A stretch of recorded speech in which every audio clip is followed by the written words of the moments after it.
মাঝে সংঘর্ষ বাধায় রাখে। যদি উদ্যোক্তা মালিক না থাকে, আমার শ্রমিককে কোথায় কাজ করবে?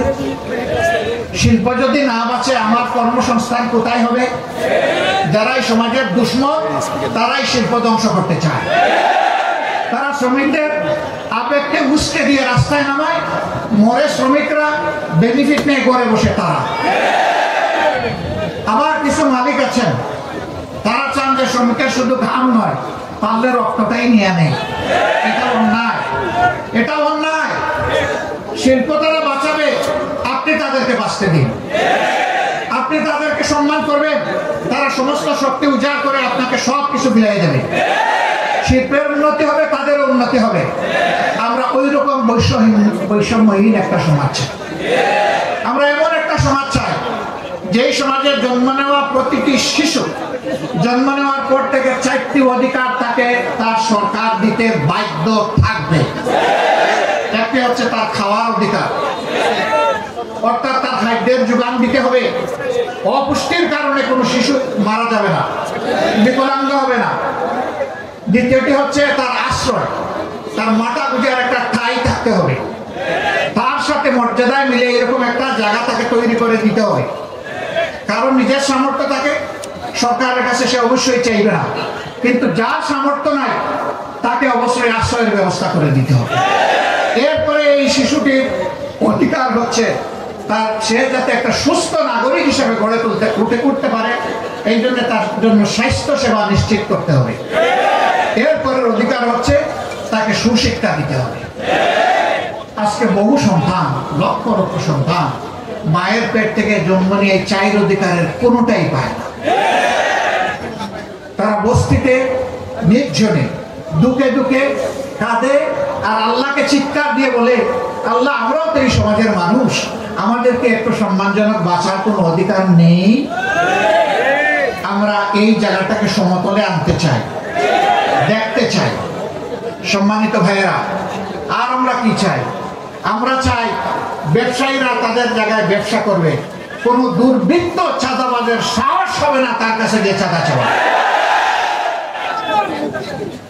যাকে আল্লাহ তাআলা গরিবী হালতে রেখেছেন, প্রয়োজনে সে ভিক্ষা করবে, কিন্তু কোনো ক্যাডারকে এর আগে চাঁদা দিতে হবে না।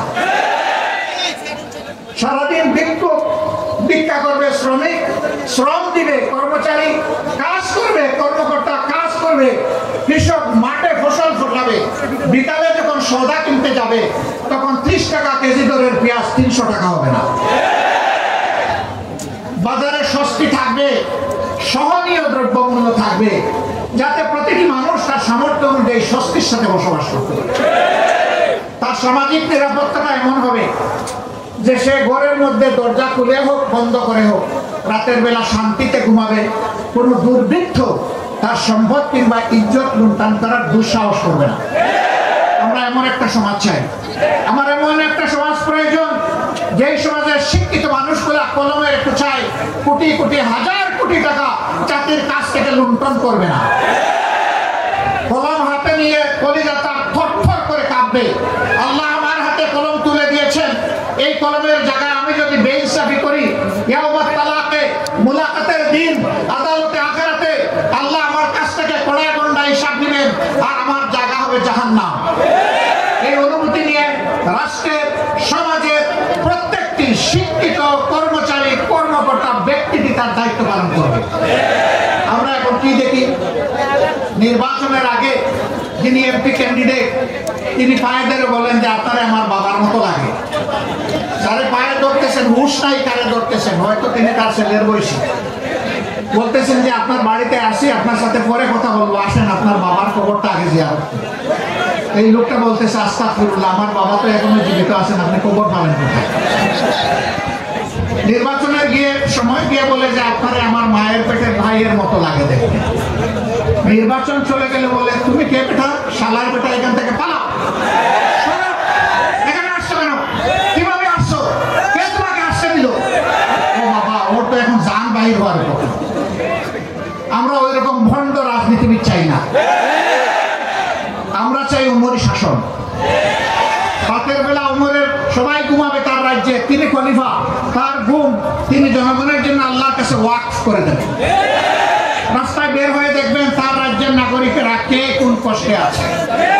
খুঁজায় বের করে পরের দিন সকালে নিজেই তার সমাধান দিবেন হাতে তুলে। আমরা সেই রকম শাসক চাই, গ্রামের মেম্বার থেকে শুরু করে পার্লামেন্ট মেম্বার পর্যন্ত, অফিসের পিএম থেকে শুরু করে বঙ্গভবনের প্রেসিডেন্ট পর্যন্ত আমরা ওই রকম পদাবির ও দায়িত্বশীল শাসক চাই। এই শাসক হলে আপনারা কি মন খারাপ করবেন? এরকম শাসক চাইলে আমরা সবাই চাই, কিন্তু সবাই চায় না। গরম ভাতে বিড়াল বেজার। গরম ভাত হলে মালিকের ভালো লাগে খাইতে, কিন্তু বিড়ালের যে মুখ পুড়ে। যারা মতলববাজ লোভী লোকেরা তারা এটা চাইবে না, বলবে যে তারা কারা? তারা আপনাদের সমাজের লোক। এই সমাজ থেকেই আপনাকে বাছাই করে নিতে হবে। আল্লাহ আসমান থেকে আল্লাহ ফেরেশতা পাঠাইয়া এমপি এবং গ্রামের মেম্বার বানায় দিবেন না। এই মানুষের মধ্য থেকেই আল্লাহ চান যে মানুষের সমাজে শৃঙ্খলা বিধানের জন্য, ন্যায় বিচার কায়েম করার জন্য আল্লাহ কাউকে না কাউকে দায়িত্ব দেবেন। এখন আদালতে বসে, আমাকে মাফ করবেন, আমি কাউকে কষ্ট দেওয়ার জন্য বলছি না, বাস্তব অবস্থার জন্য বলছি। আদালতে বসে একজন বিচারক যদি ঘুষ খান, আদালতে বসে কোনো বিচারক যদি বলে আমি শপথবদ্ধ রাজনীতিবিদ, তাহলে তার কাছে কি ন্যায় বিচার পাওয়া যাবে?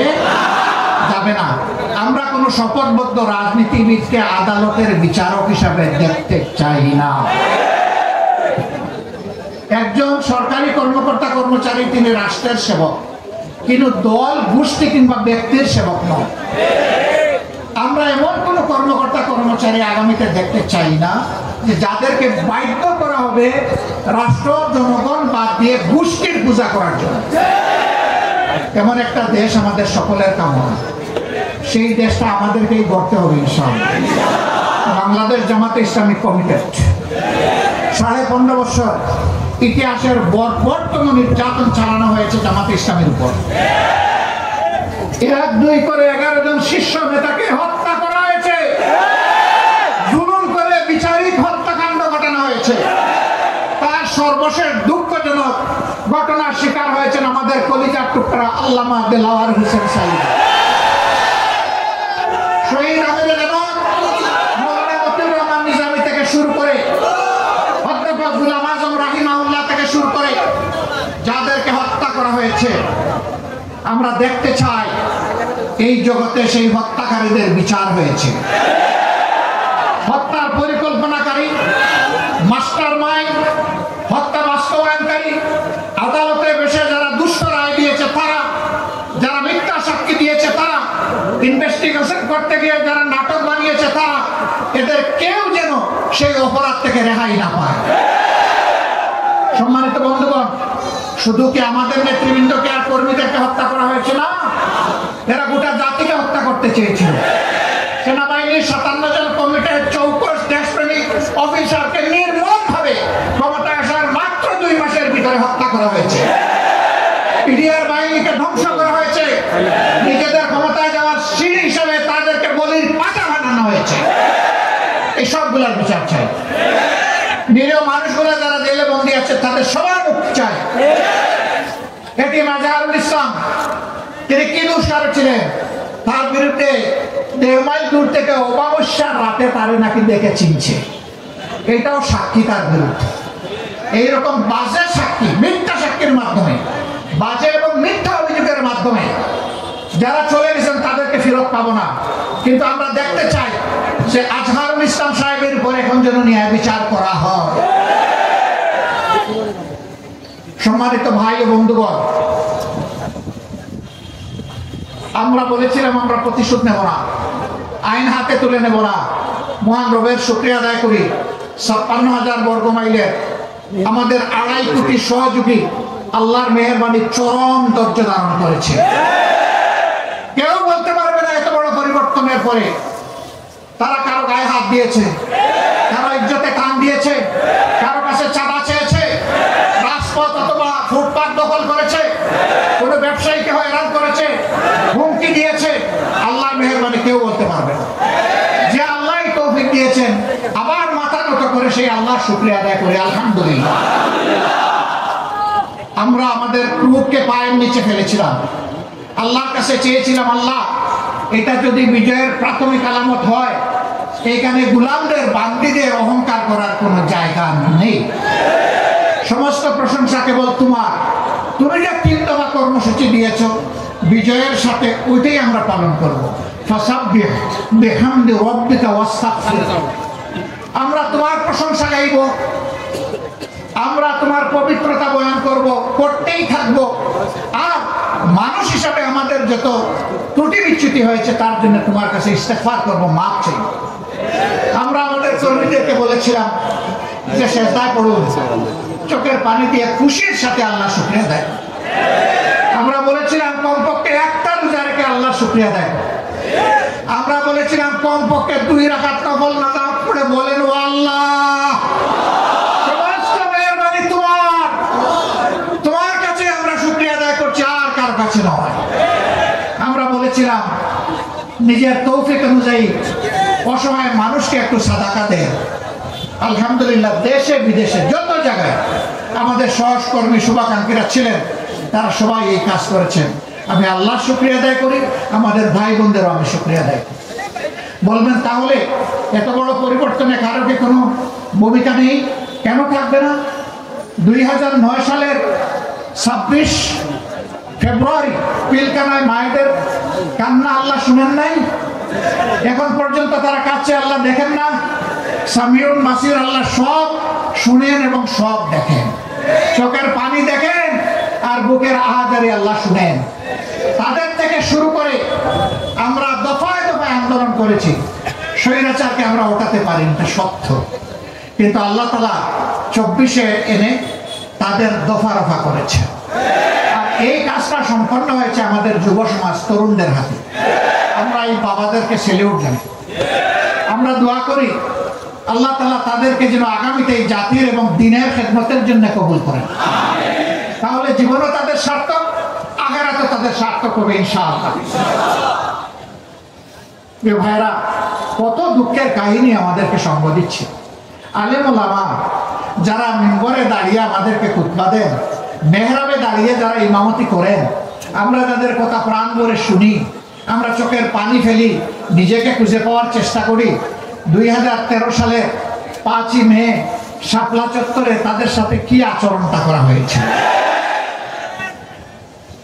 এই আলিম উলামাকে রাতের অন্ধকারে চতুর্দিকে আলো নিভিয়ে তারা ব্রাশ ফায়ার করে কতজনকে যে হত্যা করেছে আল্লাহ ভালো জানে। তাদের লাশটাও করে পাওয়া গেল না। পাওয়া যাবে কেমনে? দুষ্ট সরকারের ভ্রষ্ট এক মন্ত্রী, সে এই 24-এর পতনের মাত্র 4 দিন আগে বলল, বাড়াবাড়ি করবেন না, 13 সালের 5 মে শাপলা চত্বর ভুলে যাবেন না। রাত্রে 12টার পরে আমরা সবগুলাকে সাফ করে দিয়েছি। একজন বলেছিল না এই কথা, বাবাজি এখন তুমি কোথায়? তাদেরকে সাফ করেছিলে, আল্লাহ তাদেরকে খোলা আসমানের নিচে এখন জায়গা করে দিয়েছে। তুমি এখন কোথায়? কোন জঙ্গলে লুকিয়ে আছো? কোন গর্তে তোমার অবস্থান জাতি এখন জানতে চায়। আল্লাহ এই জমিন থেকে তোমাদের সমস্ত ইজ্জত সাফ করে দিয়েছে। এখন বিভিন্ন জায়গায় তোমরা পালাচ্ছ কেন বাবারা? এটা না তোমাদের মার দেশ না বাবার দেশ? তোমরা না তোমাদের দাস এবং প্রজা? তোমরা না দেশের মালিক ছিলা? তো মালিকগুলা কোথায় গেলা? আসো সাহস করে। তোমরা যাদের উপর সবচেয়ে নিকৃষ্ট আচরণ করেছ, তোমরা সাক্ষী, জগৎ সাক্ষী, মাবুদ সাক্ষী, তাদের একজন মানুষ এই দেশ থেকে পালানোর চেষ্টা করেননি। হাসি মুখে ফাঁসি বরণ করেছেন, কিন্তু অন্যায়ের কাছে আল্লাহ তাদের মাথা সমুন্নত রেখেছিলেন, তারা মাথা নত করে। তাদেরই একজন আমাদের কলিজার টুকরা মীর কাসেম আলী, তিনি তো আমেরিকায় ছিলেন। তার আপনজনরা তাকে অ্যাডভাইস করেছে not to come back in Bangladesh. তিনি বলেছেন হোয়াই, কেন আসবো না, এটা আমার জন্মস্থান। বলে যে জামাতের নেতৃবৃন্দের সাথে যা করা হয়েছে আপনি আসলে তাই করবেন। তিনি বললেন আমি 2টি কারণে আসবো। একটি হলো আমার বিরুদ্ধে অভিযোগ মিথ্যা চিৎকার দিয়ে আল্লাহকে জানানোর জন্য আসবো। আরেকটি কারণে আমি আসবো, এটা যদি শাহাদতের পথ হয়, আল্লাহ যেন আমার নেতৃবৃন্দের সাথে আমারও শাহাদতটা কবুল করেন, এই জন্য আমি আসবো। এটা মুমিনের বুক, এটাই মুমিনের ঠোঁট, এটাই মুমিনের কলিজা, এটাই মুমিনের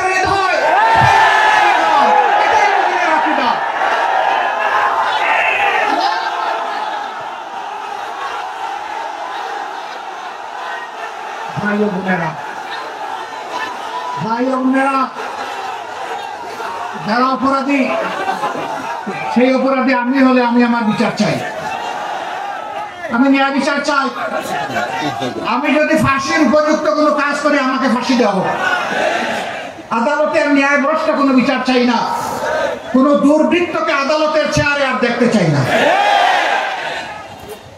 যারা বিবেকের এই আমানত রক্ষা করতে পারবে তাদেরকেই আমরা আদালতের বিচারের আসনে, সম্মানিত আসনে দেখতে চাই। যারা কারণ মুখের দিকে তাকায় কোনো বিচার করবে না, বরঞ্চ নীতি এবং নৈতিকতার উপর, সাক্ষী এবং ফ্যাক্টের উপর, বাস্তবতার উপর যারা বিচার করবে, সেই বিচারের রায় যদি ভুল হয় তাও আল্লাহর কাছে তারা পুরস্কৃত হবে, কারণ বিচারের পদ্ধতি ছিল সঠিক। এমনকি আল্লাহ রাসূল বলেছেন, আমার বিচারে কেউ নির্দোষ হয়ে যাওয়ার মানে এই নয় যে আল্লাহর বিচারেও সে নির্দোষ। আমি যা সাক্ষী প্রমাণ পাই তার ভিত্তিতে আমি রায় দেই।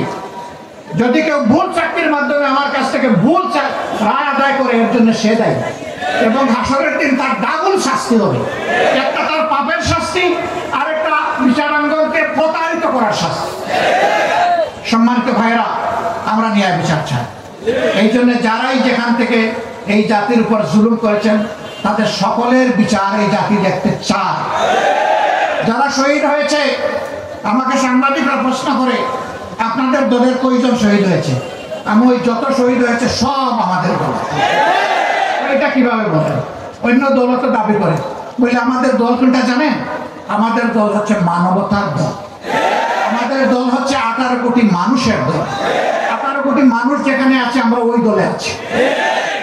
আমরা শহীদদেরকে কোনো দলীয় ভিত্তিতে ভাগ করতে চাই না। এই শহীদরা জাতির সম্পদ, ইজ্জতের চূড়ান্ত সীমায় আমরা তাদেরকে রাখতে চাই, দেখতে চাই। কিন্তু রাষ্ট্রের দায়িত্ব আছে। যারা লড়াই করে বুকের রক্ত দিয়ে, জীবন দিয়ে, যাদের সন্তানেরা, যাদের স্বামীরা, যাদের বাবারা এই সমাজকে মুক্তি এনে দিয়ে গেছেন, এই পরিবারগুলোর প্রতি সরকারকে অবশ্যই তার নৈতিক দায়িত্ব পালন করতে হবে। জাতিকেও দায়িত্ব পালন করতে হবে। এই জাতির অংশ হিসাবে আমরা একটু দায়িত্ব পালনের চেষ্টা করেছি। আমি মাপ চাইব শহীদ পরিবারের লোকদের কাছে। আমরা আপনাদের পাশে গিয়েছি আপনাদেরকে অনুগ্রহ করার জন্য, বরঞ্চ আপনাদের দোয়াটি নিয়ে আমাদের দিলটা, বুকটা শীতল করার জন্য।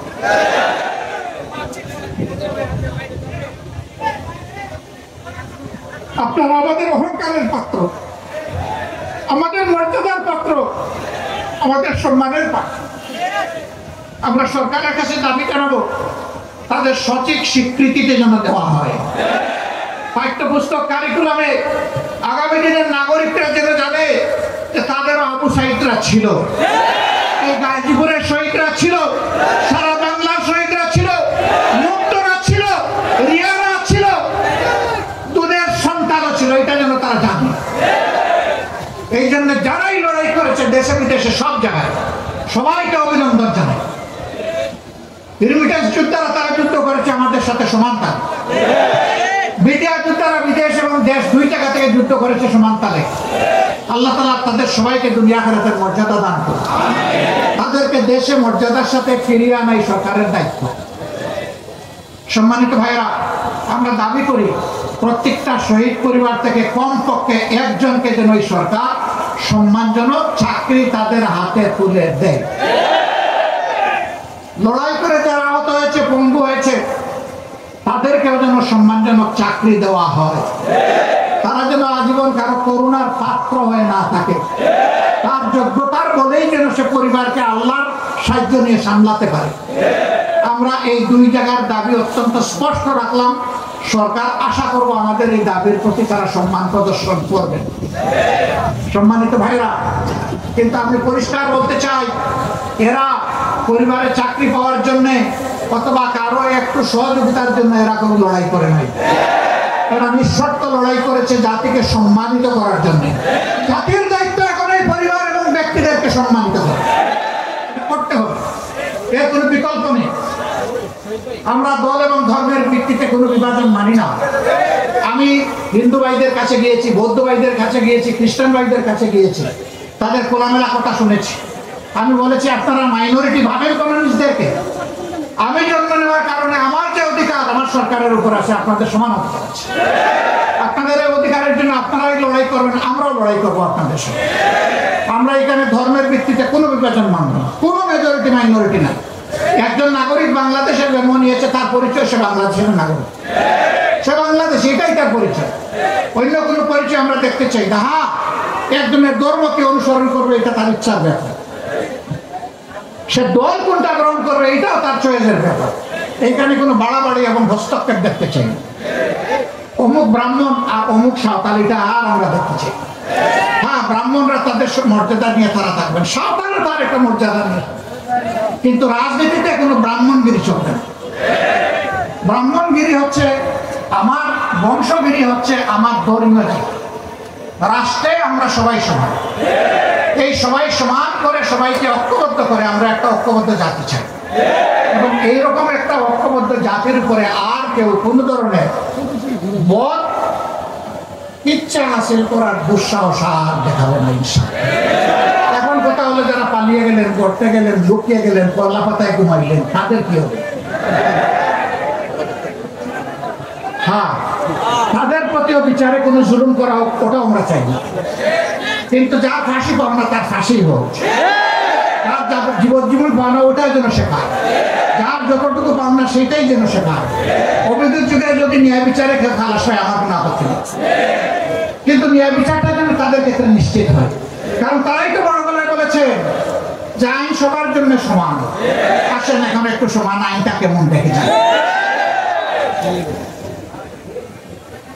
তারা বলেছেন স্বাধীন বিচার বিভাগ। আমরা এখনো বলছি বিচার বিভাগটা স্বাধীন থাকে। প্রিয় ভাইরা, আজকে জুমার দিন আমি আর কথা বাড়াবো না। আমি শুধু আপনাদেরকে একটা কথা বলবো, যে এত এত শহীদান, এত এত আলিম উলামার শাহাদত বরণ, এত এত আলিম উলামার উপর নির্যাতন, এটাকে যেন আমরা ক্যাশ করতে পারি, আমরা যেন এটাকে কাজে লাগাতে পারি, আমরা যেন এটাকে অ্যাকসেপ্ট করে সামনে এগিয়ে যেতে পারি। বাংলাদেশ জামাতে ইসলামী, আমি যা বললাম, এইরকমই একটা দেশ গড়তে চাই। এই দেশ গঠনে আমরা আপামর জনতা আন্তরিক ভালোবাসা, দোয়া, সমর্থন, সহযোগিতা চাই। এই কথাগুলো আপনারা ঘরে ঘরে পৌঁছে দেবেন। গাজীপুরের প্রত্যেকটা ঘরে আমাদের সালাম পৌঁছে দেবেন। প্রত্যেকটা আহত ব্যক্তির কাছে আমাদের সালাম পৌঁছাবেন। প্রত্যেকটা শহীদ পরিবারের পাশে ছায়ার মতো আপনারা থাকবেন। আমি আগেই বলেছি, তারা আমাদের গৌরব, তারা আমাদের সম্পদ, তারা আমাদের ইজ্জতের পাত্র। আল্লাহ রাব্বুল আলামিন আমাদের দেশের উপর রহম করুন। আল্লাহ তাআলা আমাদের দেশকে সাহায্য করুন। সব ধরনের বাইরের এবং ভিতরের ষড়যন্ত্র থেকে আল্লাহ রক্ষা করুন। আল্লাহ রাব্বুল আলামিন বাংলাদেশ জামাতে ইসলামীকে এই জাতির সেবার জন্য কবুল করুন। একটাবার আমরা প্রাণ ভরে দেখতে চাই যে আমাদের জাতির সত্যিকারেই মুক্ত। আল্লাহ আমাদেরকে সেই তৌফিক দান করুন। আসসালামু আলাইকুম ওয়া রাহমাতুল্লাহ। আল্লাহ হাফেজ। বাংলাদেশ জিন্দাবাদ। বাংলাদেশ জামাতে ইসলামী জিন্দাবাদ।